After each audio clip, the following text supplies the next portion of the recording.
how do you make these choices and these decisions? So I'm always looking for God's hand to be evident. And the way I see God's working is the intersection of, conversation I had with Al Musella before Tracy even had cancer, to know that I could then call him. And then he connected us into a pathway with X-Cures. And having the conversation with Shannon from Game on Glio, and then she's saying, you need to talk to this person in North Carolina, who then suggested the X-Cures route for gallium maltolate that the Musella Foundation was suggesting.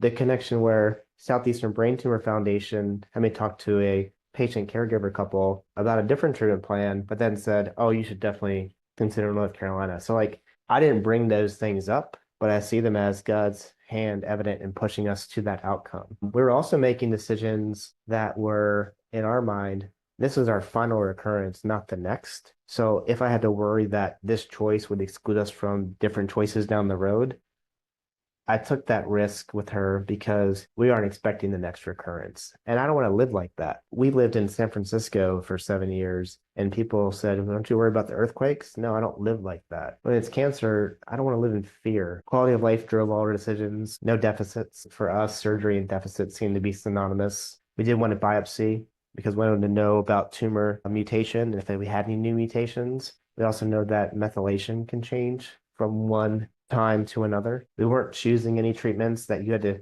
test whether or not the agent crossed the blood-brain barrier. That was not going to be part of our journey. We wanted to reuse treatments we knew were effective. So Optune was good. We knew that that worked for her. We never had a recurrence in the time we used it. AI just helped me kind of like process all these things, bring it all together, have new questions, new options, never to make a decision, but to help me see the edges and help me see blind spots potentially. So I can then take them to the clinicians, ask the questions, get their opinions. Sometimes the opinions conflicted amongst each other, so we had to make our own choice.